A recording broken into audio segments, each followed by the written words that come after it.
6:45 de la mañana, seguimos con más de Primera Página. A esta hora le damos la bienvenida a Ernesto Villegas, ministro de Comunicación e Información. Ministro, bienvenido. Gracias por estar con nosotros el día de hoy. Gracias a ti, Esteban. Un saludo para ti y para todas y todos. Varios temas que analizar con usted, pero quiero partir con uno que acabamos de leer en algunos titulares. Ministro, se cumplen ya 50 días de protestas convocadas por la Mesa de la Unidad Democrática y ayer el periodista José Vicente Rangel analizaba varios temas y el Correo lo titula de la siguiente manera el día de hoy: una encrucijada encara el país y el desenlace afectará a todos. Según José Vicente Rangel, el problema no es la polarización, sino la notoria ausencia de cultura del diálogo, principalmente en el sector político partidista. Me permito citar a José Vicente Rangel: los grandes temas no reciben tratamiento apropiado, siempre son despachados con extrema ligereza. ¿Coincide usted, ministro, con esto dicho por José Vicente Rangel? Sí, por cierto, Tenis, que es muy oportuno, porque hoy día se está haciendo mucho la política mediada a través de las llamadas redes sociales, ¿no? Y eso tiene un riesgo muy alto, resta seriedad a la política. El doctor José Vicente Rangel, colega periodista, hombre notorio durante las últimas décadas en la política venezolana, lo mataron las redes sociales. Yo no sé si tú recuerdas hace unos días que se suponía que había pasado a otro plano. Y ahí está declarando José Vicente. Y hay gente que vive permanentemente enganchada con esas cosas que ve y las cree a pies juntillas, y entonces basta con que alguien salga y la desmienta para que le caigan encima, y resulta que hoy estamos hablando sobre una declaración afortunada de José Vicente Rangel. Valga el comentario. Mira, yo estoy sumamente preocupado y vengo aquí a hacerme eco del planteamiento que ayer hizo el presidente de la República luego de colocar al aire en cadena nacional las imágenes terribles, escandalosas, de un ser humano siendo quemado, incendiado en Altamira por un grupo de manifestantes supuestamente pacíficos que le echaron gasolina y lo prendieron en fuego, y el hombre salió de la escena entre empujones, lo golpeaban con escudos, una cosa verdaderamente dantesca que marca un punto de inflexión. Nosotros podemos tener las diferencias que queramos. Digamos que en una sociedad democrática todo el mundo tiene derecho a la libre expresión del pensamiento, a mantener ideas políticas de todo tipo, pero cuando en nombre de la política se pasan ciertos límites y se presentan estas cosas que devuelven la política a tiempos anteriores a la Edad Media, nos llevan a la Edad de Piedra, oye, es momento de hacer un alto y reflexionar. La abrumadora mayoría de Venezuela, independientemente de los colores políticos, rechaza esas escenas, esas imágenes. Yo imagino que Globovisión las pasó, obviamente, en el marco de la cadena. Ojalá se puedan pasar en los horarios adecuados para que los usuarios de este canal vean lo dramático, lo repugnante de un ser humano siendo incendiado en vida. Nos lleva a recordar las cosas más atroces de la Segunda Guerra Mundial. Yo invito a que vean cómo hace nada, en el año 2015, un independentista ucraniano lo quemaron vivo también, factores neonazis. Y es sobre eso que yo quiero advertir. Está surgiendo en Venezuela, o ha surgido en Venezuela, un factor que está presente, visible, para el que lo quiera ver, que reivindica métodos que son propios del nazifascismo. Precisamente, y frente ministro, a eso ¿cómo tiene que haber lograr un deslinde de los factores democráticos de la oposición venezolana. No puede haber frente a ese fenómeno ningún tipo de medias tintas. Ya no estamos hablando de peligros potenciales, amenazas supuestas, es que está allí presente. Hay sectores que se supone que están haciendo política, que están utilizando estas prácticas, que deben ser repudiadas, rechazadas automáticamente por cualquier ser humano que se sienta, digamos, respetuoso de la vida. Porque además en teoría se debería confiar en las instituciones y dejar que sean las instituciones que hagan este tipo de cosas y justician en el caso que aplique. Claro, pero es que eso no tiene ningún tipo de justificación. Tú no puedes quemar a un ser humano, tú no puedes decir, mira, no hay ningún tipo de justificación, como no llegó tránsito terrestre, como no llegó un tránsito terrestre o el área de circulación de una policía municipal a levantar el choque, entonces yo voy a quemar al otro. Eso no tiene ningún tipo de justificación. Ningún tipo de justificación, además se trata de la vida de un venezolano. Pero, ministro, en aras de la transparencia... Se llama Orlando José Figuera, tiene 80% de su cuerpo quemadura, tiene puñaladas, además de precisamente, ministro, quemado, el tema de la investigación, puñaladas. cuán importante es, porque las versiones que se manejaron, versiones cruzadas sobre este tema en particular. Y precisamente, y hablando que estamos tratando el tema de las redes sociales, por una parte, lamentablemente, de un sector político del país, aseguró que lo habían quemado porque supuestamente lo habían confundido o habían creído que era chavista. Pero por otra parte, y según versión de los mismos médicos del Domingo Luciani y del 6CPC, se hablaba que él mismo había admitido cuando llegó al hospital que estaba robando y le habían rociado gasolina. Cualquiera de las dos versiones no justifica lo que ocurrió ciertamente, pero cuán importante es que se investigue antes de emitir estas versiones a través de redes sociales.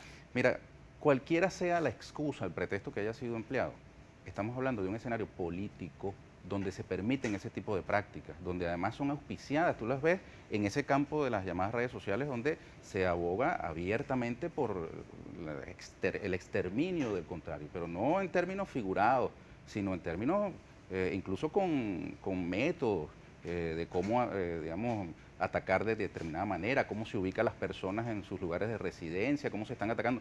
Yo vi la primera página del Nacional, me llamó mucho la atención y celebro que el periodismo comience a tratar de hacer alguna parte de su trabajo con el tema de las víctimas, a pesar de que por supuesto el Nacional tiene su enfoque, digamos, claramente antichavista, alineado con ese, digamos, plan de desestabilización, de derrocamiento del gobierno bolivariano. En todo caso ya empezamos a poner foco en las víctimas, me parece muy importante que lo hagamos. Yo invito aquí a Globovisión a que lo haga. Esas víctimas que se han producido en los últimos días, semanas, debemos con el periodismo investigar por qué razón se despachan todas como si fuesen producto de la decisión del gobierno del presidente Nicolás Maduro de generar ese saldo negativo. Yo digo al contrario, esos días 50 que llevamos de una oleada, digamos, de violencia desenfrenada, lo único que le han dejado al país es luto y unas afectaciones materiales terribles. Aquí mismo acaba de ocurrir en el estado Bolívar la quema de 50 unidades de Transbolívar. No sé si ustedes están ya reportando esa noticia, ocurrió en horas de la madrugada, 50 autobuses quemados. Y aquí mismo, en los Altos Mirandinos, los postes de toda la avenida, de toda la carretera panamericana han sido tumbados y atravesados.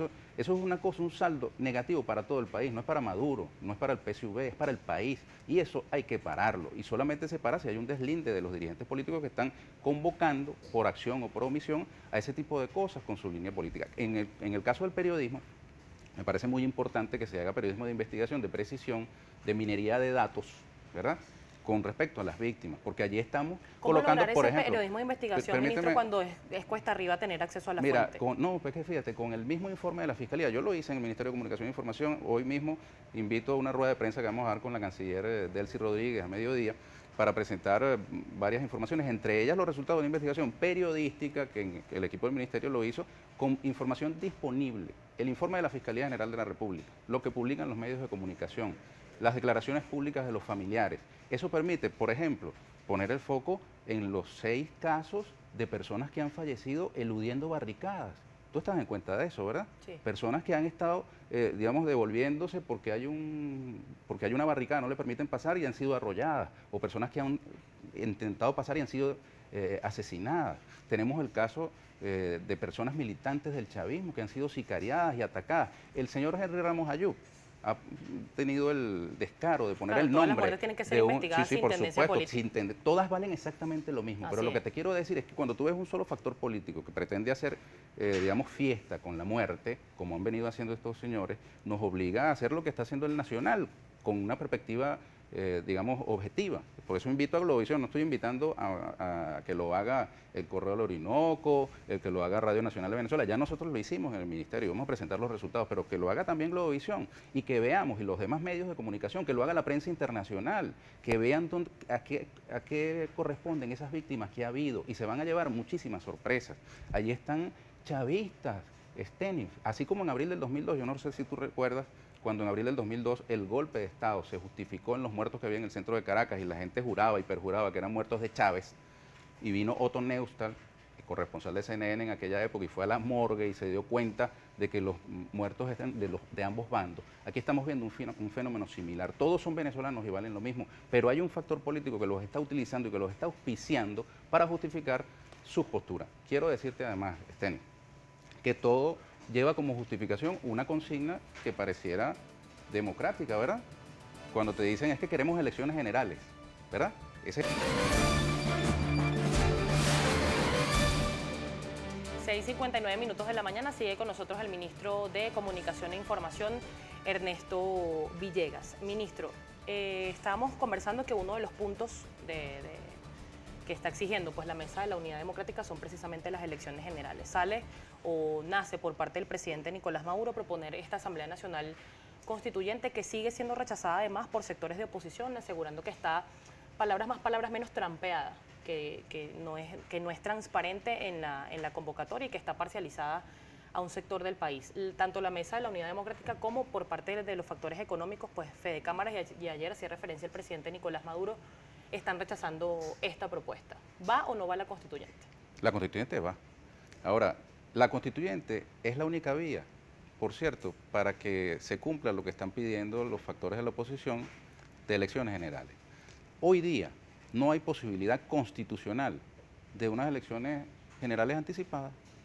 Yo te diría que así como se le pregunta con toda propiedad desde el periodismo a los juristas y promotores desde la política del tema de la constituyente, de cuál es la base que sustenta esta iniciativa, también hay que preguntarle a los juristas y voceros políticos de la oposición cuál es el fundamento jurídico de unas elecciones adelantadas, de unas elecciones generales. Porque ni que el presidente de la República, en un supuesto negado, porque eso no lo va a hacer, pero en un supuesto negado, de que el presidente de la República diga, bueno, vale, yo me voy a ir a trabajar de nuevo al metro como metrobusero y renuncio al cargo de presidente. Ni que eso ocurriera, hay consecuencias jurídicas que conduzca a una elección anticipada de la presidencia de la República. Y te voy a leer, mira, el artículo 233 de la Constitución, que establece las faltas absolutas del presidente de la República. Dice, si la falta absoluta se produce durante los últimos 2 años del periodo constitucional, el vicepresidente ejecutivo o la vicepresidencia ejecutiva asumirá la presidencia de la República hasta completar dicho periodo. Ya el presidente Nicolás Maduro entró en sus 2 años finales de periodo constitucional, de modo que ni que ellos obtuvieran lo que dicen estar pidiendo, habría un escenario como ese de elecciones generales. Tendría que ser por un acuerdo político. No, es que no hay acuerdo político que pueda pasar por encima de la Constitución. Tendría en todo caso, una asamblea constituyente que es plenipotenciaria, decidir conocer esa materia. Ahora, si fuese como, digamos, el señor Julio Borges ha dicho desde Washington, que esa asamblea constituyente va a ser designada así, Gabriel, tú eres constituyente, María, Juan, Pedro, por supuesto que eso no sería una constituyente democrática. Ahora, se trata de una constituyente electa por el pueblo. ¿Por qué no se consulta, ministro? Si bueno, la gran consulta es la elección. Ahora, tú vas a poder elegir a tus constituyentes por, digamos, ámbito territorial, que en este caso son los municipios, y por sectores. Yo quiero decir lo siguiente, los sectores tampoco es que son asambleas que vamos a reunirnos aquí, los, digamos, que pertenecemos a este determinado sector y escogemos. No, es un proceso electoral también, el Consejo Nacional Electoral tiene que organizarlo.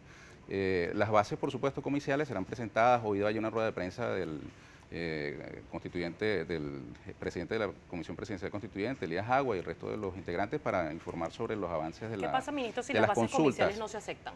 Porque pueden imputarse. Por supuesto, y ese es un proceso que ya vivimos los venezolanos. Yo quiero decirle a la gente que es más joven, que de pronto ve esto como un invento sacado de un sombrero de mago.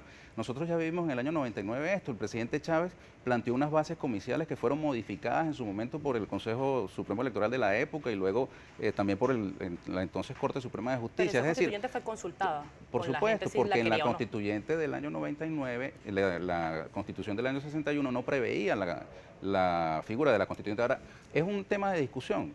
Yo estudié unos años, estudié Derecho y sé que entre los juristas suelen enredar mucho las cosas y pueden uno sostener una tesis y otros otra. Eso es perfectamente legítimo. Ahora, cualquier observación, cualquier objeción que haya sobre el tema, el escenario justamente es la Comisión Presidencial Constituyente.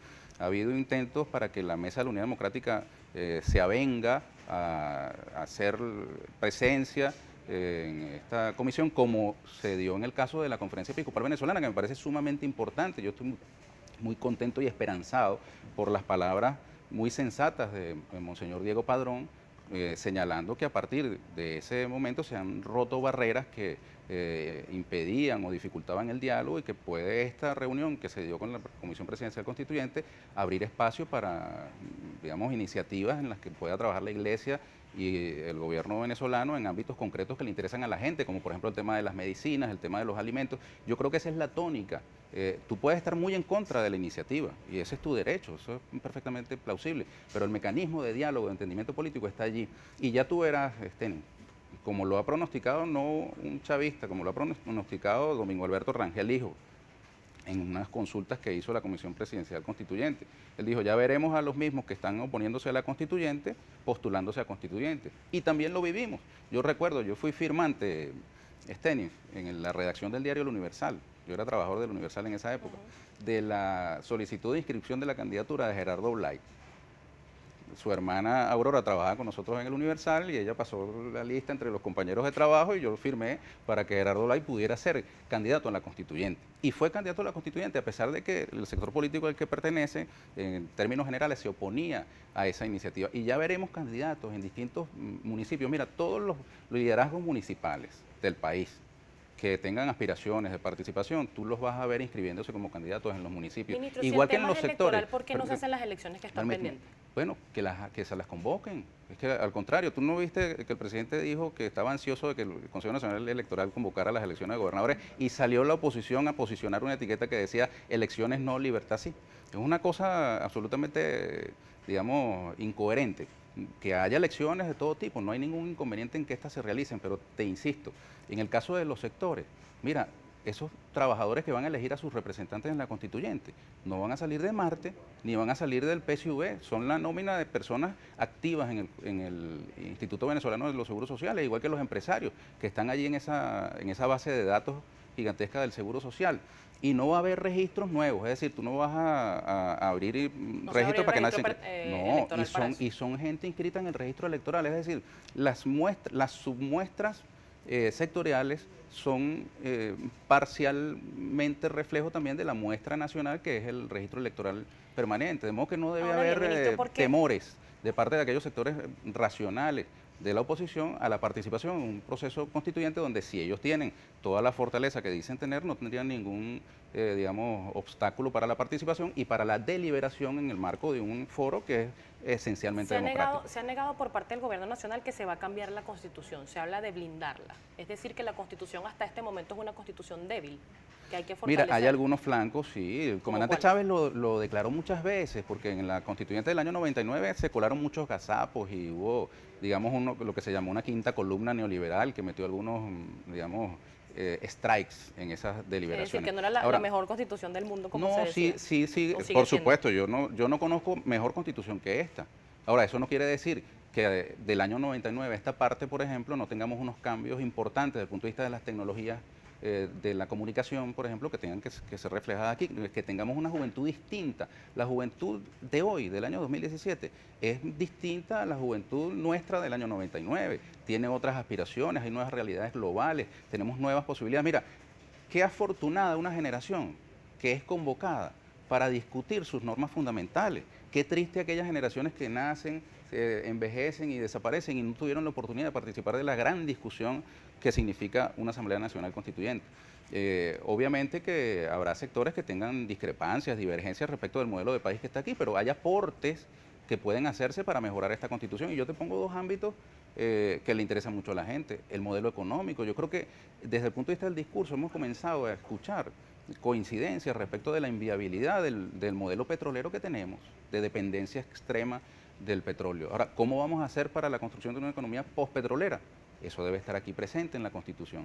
¿Cómo vamos a hacer nosotros, por ejemplo, con el tema de la seguridad? Una queja recurrente de los cuerpos de seguridad del Estado es que apresan delincuentes y al rato terminan siendo liberados. Eso es un asunto que nos interesa a todos independientemente del color político y es un asunto que podemos, desde el punto de vista constitucional, ayudar a resolver en concreto, sin, digamos, entrar en otros ámbitos mucho más complejos, pero que también son importantes. Nosotros tenemos realidades internacionales que obligan al blindaje de nuestra soberanía. Acaba de ocurrir, Stenif, la movilización de unos tanques colombianos hacia la frontera con Venezuela. Eso debe unirnos en el rechazo. Nosotros tenemos una etiqueta hoy que compite con la de Primera Página, que es Nos une Venezuela. Y yo siento que es un llamado a unirnos frente a esas amenazas que se están presentando en el mundo actual. El muro que están construyendo en los Estados Unidos no es solo contra los mexicanos y no es solo contra los venezolanos de un determinado color político, son realidades globales que nos resultan comunes. Frente a esos desafíos comunes, yo me sumo al planteamiento de que tenemos que encontrarnos a través de un mecanismo político. ¿Cuál es la alternativa a la constituyente? Te pregunto yo a ti, ¿Cuál es la alternativa que plantea la oposición venezolana a esta propuesta que ha puesto el presidente Nicolás Maduro? El tema de la constituyente sigue planteándose como una constituyente comunal. Eso me lo va a responder al regreso de la pausa comercial. Estamos conversando con Ernesto Villegas, ministro de Comunicación e Información. La última parte de esta entrevista, al regreso ya venimos.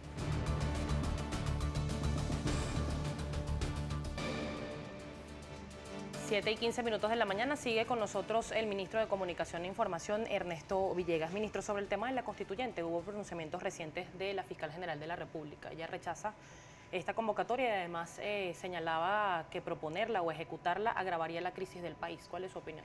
Primero, que hay separación evidente de poderes en Venezuela, cosa que hasta hace muy poco nadie reconocía, y ahí está una posición respetable de una integrante del Poder Ciudadano. Hoy hay un pronunciamiento institucional del Poder Ciudadano sobre esta materia, pero fíjate, yo leí con detenimiento la carta que se atribuye a la fiscal y en ningún lado vi algún tipo de objeción a la capacidad, a la facultad que tiene el presidente de hacer esa convocatoria. Ella expresa su opinión como ciudadana, que es respetable, pero no cuestiona en modo alguno la capacidad del presidente de hacer esa convocatoria.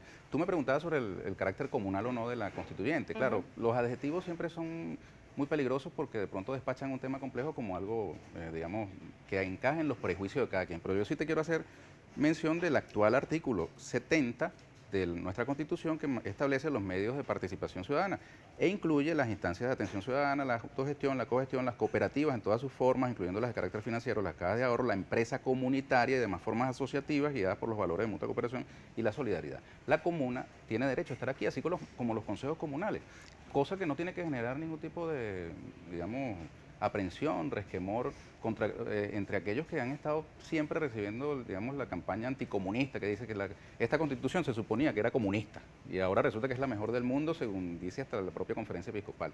Vemos pues que cuando le entramos a los temas, nosotros vamos desactivando los prejuicios y por eso es lo importante de que los factores participen en las reuniones con la Comisión Presidencial Constituyente, porque se alivian las tensiones, se aclara la información que muchas veces es distorsionada, que se recibe a través de los medios o de las llamadas redes sociales. Te insisto, Steny, la dirigencia opositora está engañando a sus seguidores.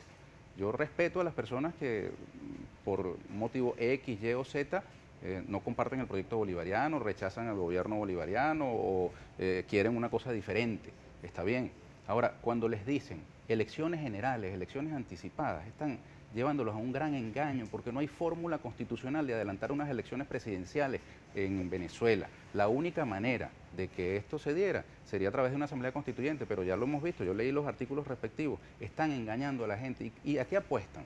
A un golpe de Estado. Están sacando la cuenta, Steny, es de que en algún momento surjan unos militares que logren lo que ellos no han logrado por las 1000 vías que han intentado. Hay sectores, ministro, te insisto en este punto porque me gustaría que respondieran los señores de la oposición cuál es la fórmula constitucional si el artículo ya leído nos indica que si el presidente, si le diera la gana, si se sintiera que ya cumplió con lo que tenía que hacer y decide un día harto de tantas, digamos, ocupaciones, decide irse a trabajar como metrobusero y renuncia al cargo, quien asume es el vicepresidente y el vicepresidente termina su periodo según esta Constitución. No hay elección en el periodo de los 2 años finales del ciclo constitucional de cada presidente. Hay sectores, ministro, que señalan que cambiar o blindar o modificar o reformar la República, en este caso la Constitución Nacional, mataría lo que queda, y lo han dicho textualmente algunos sectores de la oposición, del legado de Chávez. Incluso la semana pasada circuló videos del fallecido presidente donde decía que no se puede modificar la Constitución ni una coma de la Constitución sin consultar al pueblo. Claro, y se refería al comandante Chávez al referendo aprobatorio de la Constitución, que fue el que dio vida a esta Constitución y que tendrá que considerar, yo imagino que lo hará la Asamblea Nacional Constituyente, como un mecanismo para la aprobación del texto constitucional que ella elabore. Se acaba el legado de Chávez y se cambia la Constitución. Pero me estás escuchando la respuesta. O sea, el presidente Chávez se refería a ese referendo, al referendo posterior a la elaboración del texto constitucional. Y me parece muy llamativo que ahora los que simultáneamente dicen que Chávez es un desastre, que Chávez fue el que destruyó todo esto y que por culpa de la revolución bolivariana es que pasan tales o cuales problemas y ahora digan que se declaran muy preocupados porque se vaya a perder el legado de Chávez. Es una cosa como de locos, ¿no? Yo creo que los que estamos preocupados por preservar, expandir y consolidar el legado de Chávez, justamente estamos acompañando al presidente Nicolás Maduro Moro, y aquellos que están históricamente opuestos, negados y sabotearon por todos los medios la concreción del proyecto revolucionario de Chávez, lo que quieren es que este se acabe. Cualquier cosa que a mí me diga Julio Borges o que me digan los señores de Fede Cámara en defensa del legado de Chávez, yo la pongo en la gaveta de las cosas absurdas que pasan en la política, pero ellos jamás van a levantar un dedo para preservar ningún legado de Chávez. Ministro, me quedan pocos minutos y no quiero dejar de tocar el tema de los medios de comunicación. La semana pasada hubo pronunciamientos del director de CONATEL, Andrés Eloy Méndez, asegurando que se estaba verificando, supervisando la manera o el tratamiento que le daban algunos anclas, sobre todo de medios privados, e hizo referencia a este canal, a Globovisión. ¿Cuál es la pregunta? ¿Qué se tiene que modificar o cuál a su juicio sería esta línea de supervisión? ¿Qué se debe hacer según CONATEL? Bueno, CONATEL es un ente que tiene sus autoridades y hablan por ellas. Yo, como ministro de Comunicación e Información, lo que te digo es que nosotros tenemos en Venezuela una amplia libertad de expresión, que tenemos además los comunicadores que trabajar con mucha responsabilidad de los temas asociados a la violencia. Creo que no podemos hacer lo que se hizo en Libia. Tú recuerdas cómo a la oposición libia se le despachaba como unos ángeles libertarios, y cuando derrocaron a Gaddafi, que era el centro de todas las críticas de los medios, se dieron cuenta de que entre quienes se le oponían a Gaddafi había unos señores fundamentalistas que cuando tomaron el poder devolvieron a la mujer a la prehistoria y le impidieron, le prohíben a la mujer andar con la cara descubierta, impusieron la Sharia, la vieja ley islámica que devuelve a la mujer a estados ya superados. Entonces, no le demos a la oposición venezolana, con sus factores neonazis que lamentablemente se están asomando, ese tratamiento, porque le estamos haciendo un serio daño al país. Lo mismo pasó con Ucrania, con los, digamos, opositores democráticos al gobierno de Yanukovych. El mundo occidental y su periodismo le dio una cobertura como si se tratara de luchadores por la libertad.